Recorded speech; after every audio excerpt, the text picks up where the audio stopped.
So this is that same part. I always start at the feet. Still. I still always start at the feet.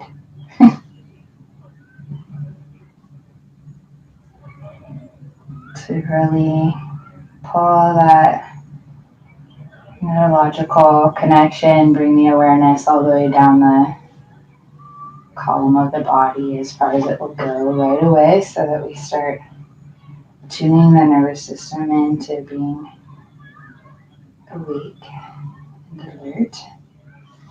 I actually remember in the Brown house the first time that we'd like been doing back rubs and stuff all over the floor at the White House before that, but I remember at the Brown house, like coming up the stairs, maybe something I was like getting in the basement, and you were sitting on the couch and you were like, will you rub my feet?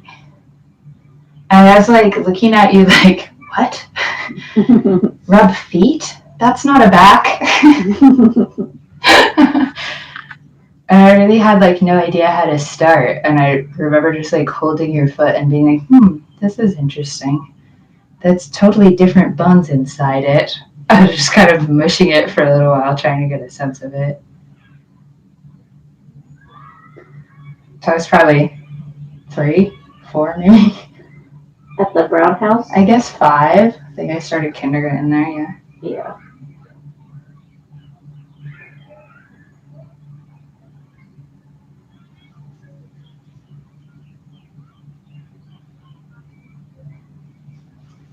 Tara and I used to always rub each other's feet. Yeah. Mm-hmm. That's good sibling time. Yeah.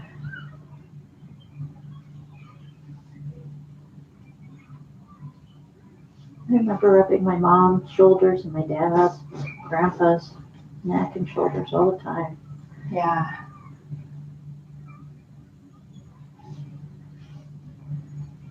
Did that seem like it was a distinctive thing in your family at that time? I didn't know that it was any different than other families, but yeah, my dad would come and lay down on the floor. Come on my back. He would just lay there. Rub his back forever. I don't remember especially thinking of it as like interesting that we did so much massage, back rubs, back scratch stuff growing up. But I do remember being a young adult and people being like, my neck hurts, and maybe like, well, I could work on it for you a little bit. And getting this really weird feedback, like that was not a normal thing at all. And feeling kind of embarrassed, but also like concerned. Really feeling like, how are you going to deal with your neck hurting if you don't have people touch it?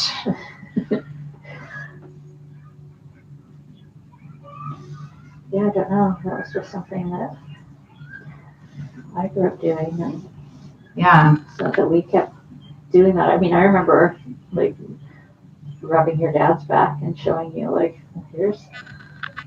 Yeah, that's right. Like demonstrating to me. Yeah.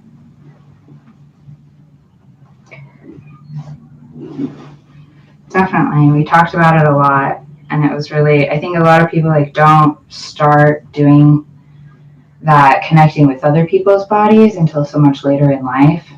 Well, I meet grown-ups all the time that have never had a massage still. Right. And they don't have the language to even ask for what they want or say, to articulate what they need or to feel comfortable telling you, oh, that part's working, or, that's not working. That area isn't quite right,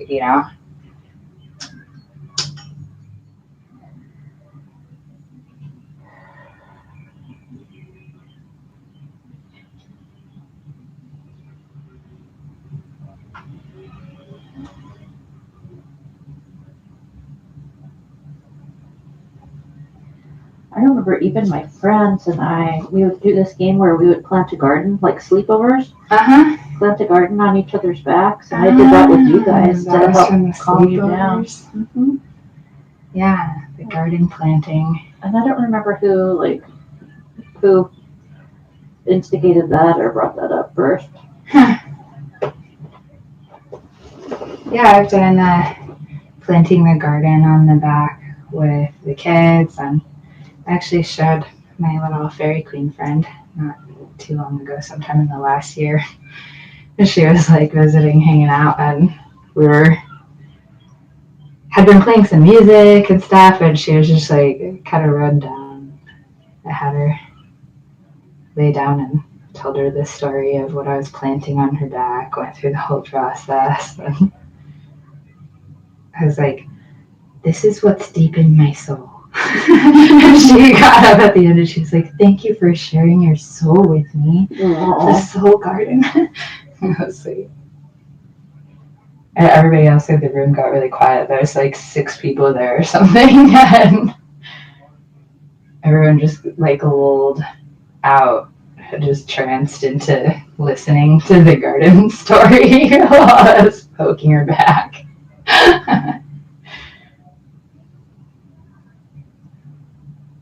But that's a good one. I should do some videos of that.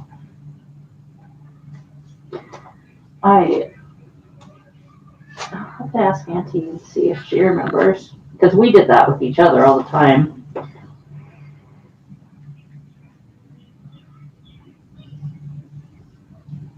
It must have been the Peltonans. They lived down the street, and one was her age and one was my age. And their parents came from Sweden. Mm.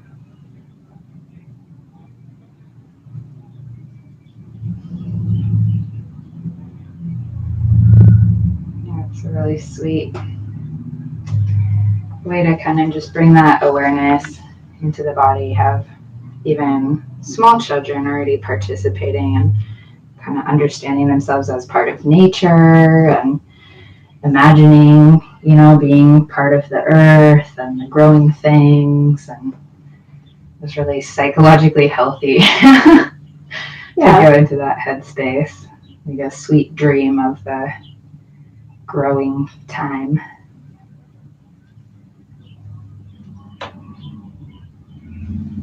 I remember being like almost able to taste it, like being quite bothered if somebody planted the wrong fruit or vegetable on me. Like, no, like I need the blueberries. Don't plant raspberries. Ew. That was so real. Coming up with the different shapes of how it would be different than the row before it. Right. Creating that distinction. Yeah, there's a lot of little neurological gold in that practice. It's you're kind of at that intersection that we're always talking about, the like mind-body intersection of the nervous system / spirit. That's really that point there where we operate who we are and translate who we are back and forth between the thought and the physical manifestation of ourselves.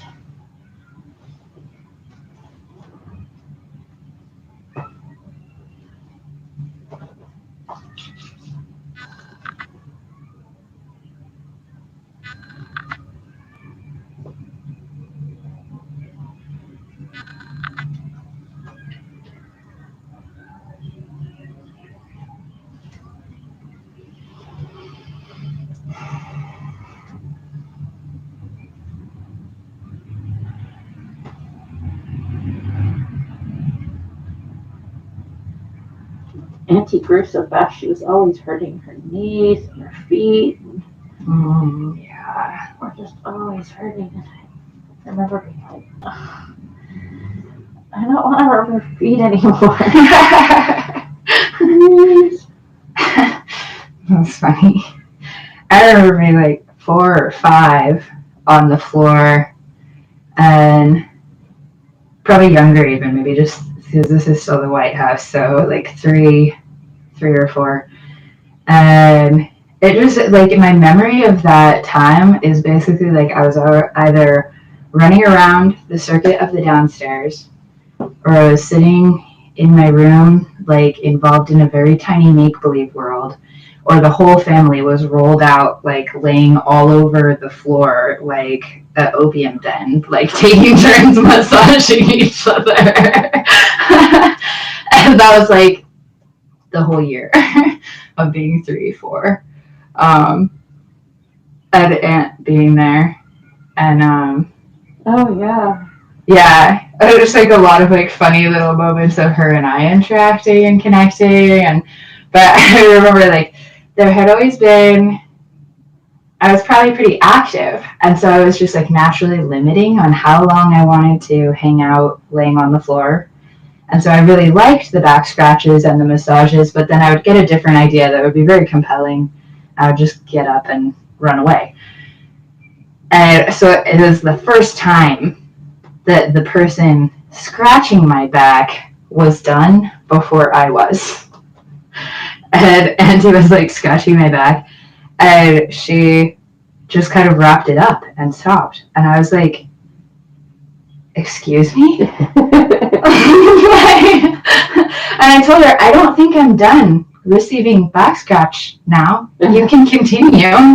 And she just like busted out laughing at me. I was like, yeah, that's actually usually how it feels. Like you don't usually feel like you want people to stop scratching your back. They just still do. Like it comes to an end one day, and I was like stunned. I was standing there like, just, I remember like looking straight in her face and having this intense sensation of like, are you kidding me?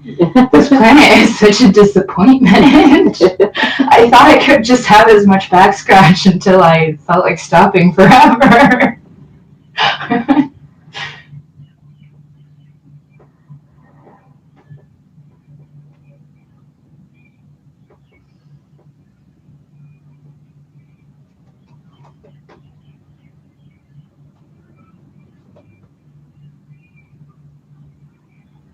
But I made my peace with it. Eventually. All good things must have. All good things come to an end. That's right. That one, we've got some subscapularis disrupting the way your rhomboids are laying. Can you feel the difference there? Mm-hmm. So he's nice to work on people that are super muscle aware.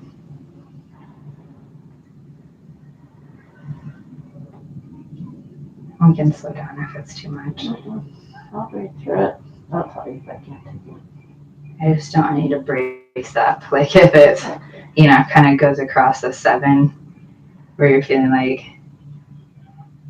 there's another part that's contracting protectively. We don't want to get that started.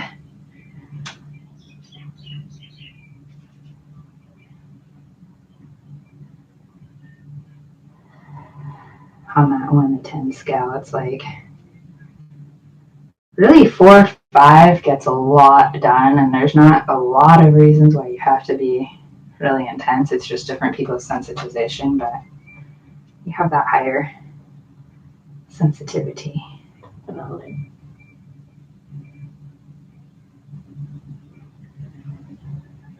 And in terms of tissue change, anything that you can do with force, you can do just as well with time.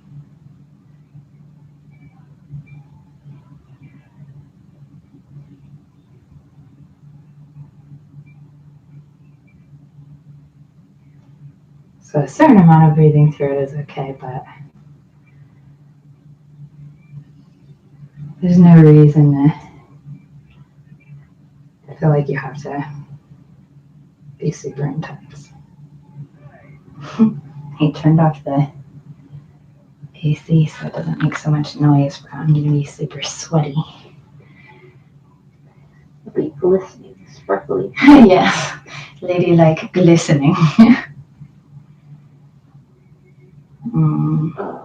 You feel that line where it's kind of got that like habitual pull, which is a part of that protective kind of stress contraction pattern when we get used to keeping the heart, throat more covered, But the arms like get into a habit of really rotating inward.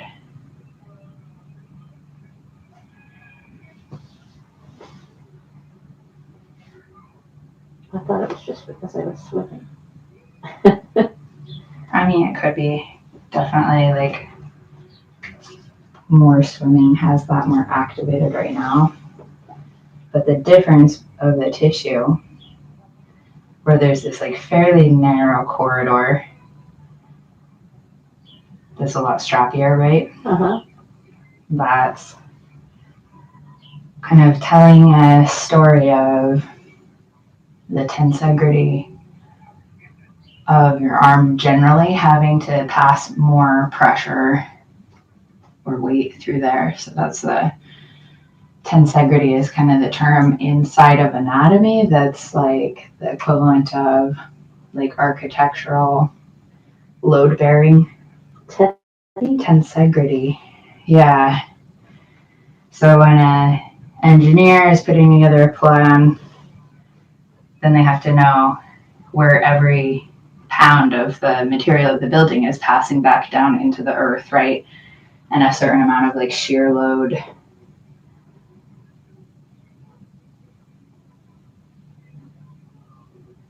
calculated into that, where they know where those pounds are gonna drop their weight if it's an earthquake or high wind or whatever. And there's just recommended calculations for that. But the body has the same phenomenon where every ounce of the body has to be constantly passing its load through the body back down to your point of contact with the earth, except for that it has to be able to do it like moving through space quickly, reorienting, like completely gyroscopic movements, you know? Uh-huh. And so normal muscle growth will highlight the places where the body is habitually passing the load.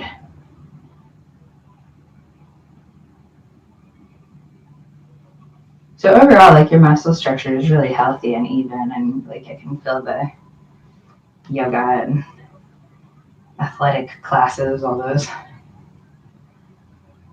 So we always have like a few places where we subconsciously protect joints or places that we've been injured in the past. That like you hit your elbow on something and it's sore for a few days, and the brain rewires your whole movement pattern to not have to reactivate that. And you can end up having that rewiring just logged in the body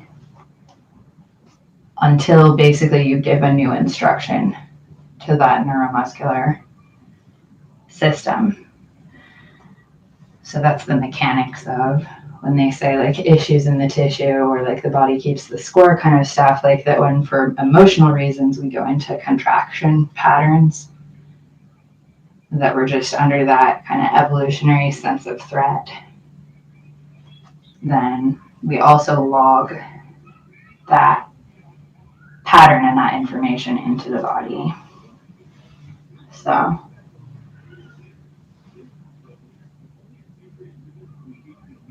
from out here, it doesn't necessarily tell me when it's emotional versus physical protective modes that it's doing.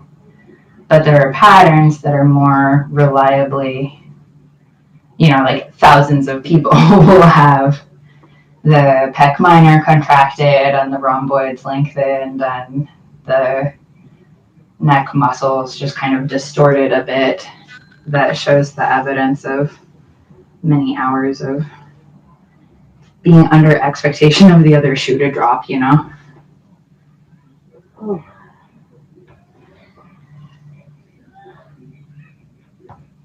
Oh, that's interesting. The way it's all like that you can feel it with you. Well, you already know things anyways, but that you can feel it in your fingertips. It's peeling open nicely though.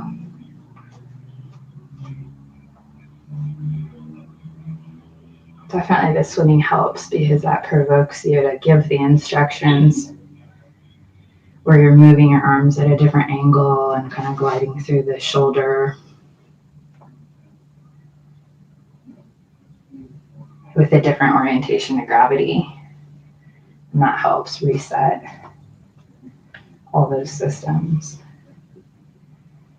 And then that kind of explains the mystery of how come people can process trauma through exercise so much of the time. And a lot of people, even if they don't have all that many emotional coping skills, they can recover a lot more quickly if they're physically active a lot of the time.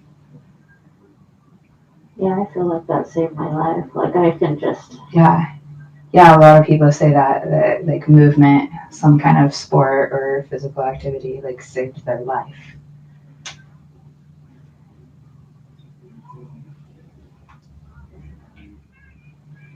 You were pretty active as a kid. And then when we were all little, you were kind of stuck in there with us.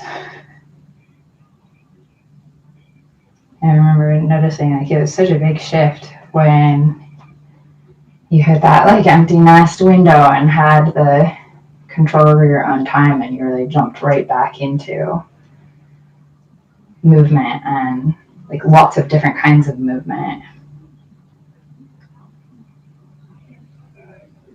That definitely gave me some peace of mind.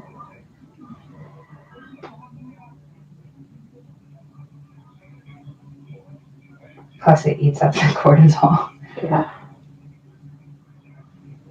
This is a very unusual amount of noise outside. Do you think you hear it more because the air conditioner's off? But... No, I think there's somebody sitting with a radio right outside my window. That's not normal. Does the left side feel the same as the right? It does feel a little bit more like the scapula is more locked into place, where both the rhomboids and the teres are in kind of static suspense, whereas on the other side it was mostly bunched up through here, and then the teres were kind of accommodating that, and so the scapula still had a bit more movement.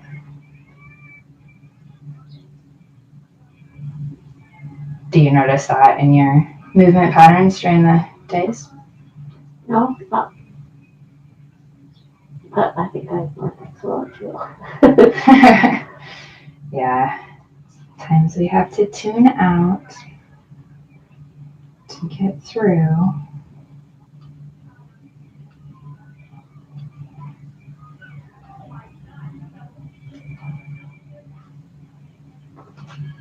Can you let that get heavy? And just let me hold this upper bone of your arm. Yeah.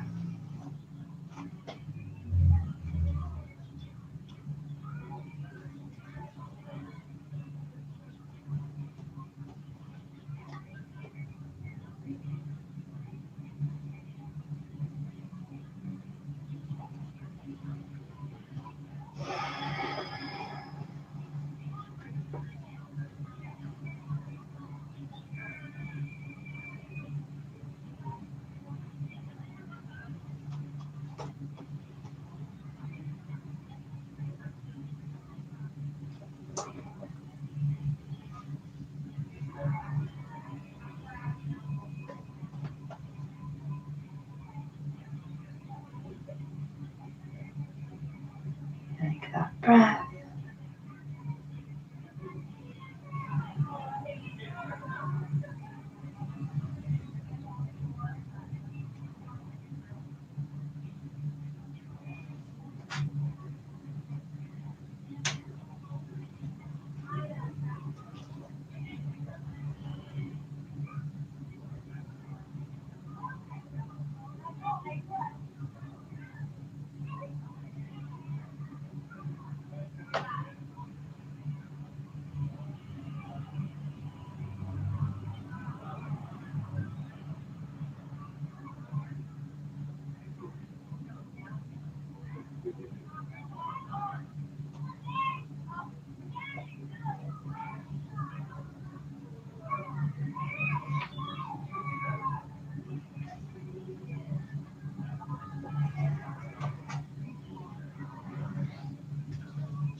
Your nervous system starts dropping down. My nervous system is like mirroring it. Oh, really? I'm getting all kind of woozy. It's my favorite one though. My watch will spontaneously start recording a workout and it'll say that it's dancing while I'm in the middle of massage. Wow. I'll let you tune out. You don't have to respond. I might keep saying some weird stuff from time to time, but I'll just cut it up for video later.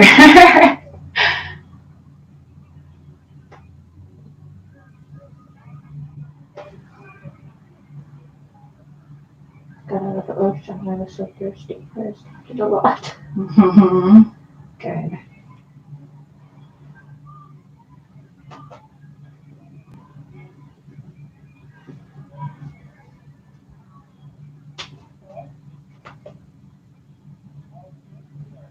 I think the time-lapse thing is turning it into, it's taking like half an hour at a time and turning it into around 2 minutes. So that's kind of interesting. I don't know if anybody else posting time lapses of massage.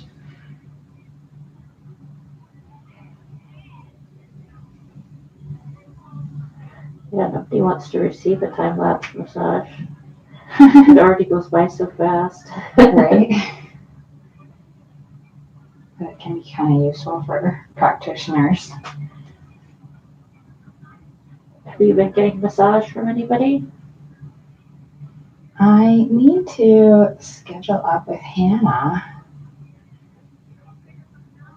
It has not been enough massage. I had like a big burst where my anatomy students were all finishing up and I was like trying to see all of them over the course of like a month. So it was like every week or like twice a week. Wow. I was in there.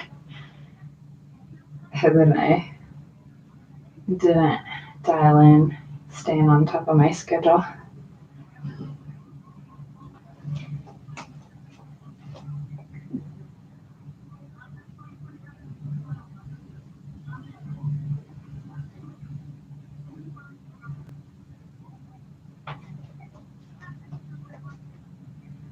Is that the same? Like ganglion cyst? Uh-huh. Hasn't changed too much? No, sometimes it gets bigger. Sometimes it's a little more swollen, and sometimes it's not noticeable at all, or barely noticeable. It doesn't seem like it's much different from what it was last time I checked in on you.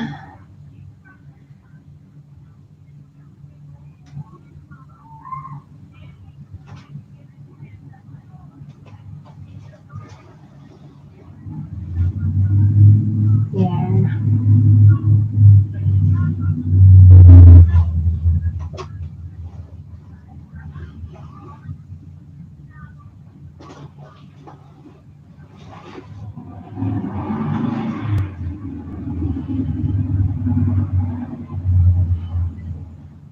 I'll come back and get in your hands a little bit more later. That's great.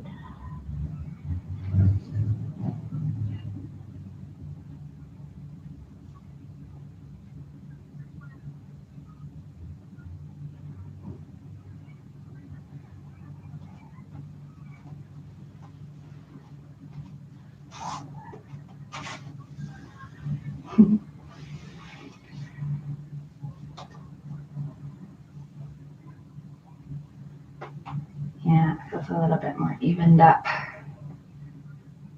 Definitely. And then that left scapula is getting more movement now. Can you tell that? Uh-huh. Yeah.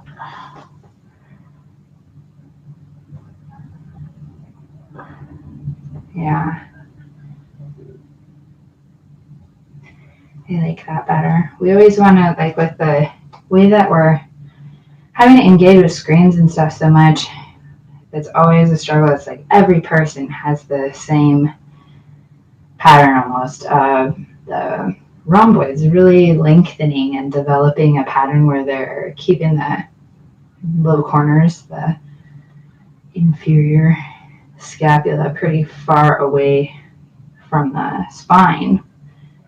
And so just remembering to like posturally hold those points close into the spine makes a big difference in correcting that like neck pain and breath issues, imbalances through the neck and shoulders.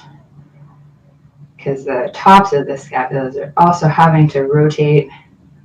That if the points are out here, but you wanted them here,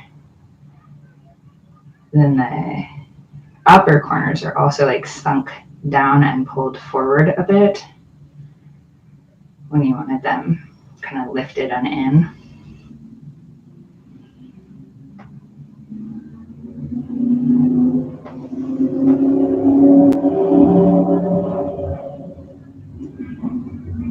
Okay. We'll come back into the neck when we have you on the other side. I'm going to stop all the cameras and let you take a little break. Thank you. Yeah.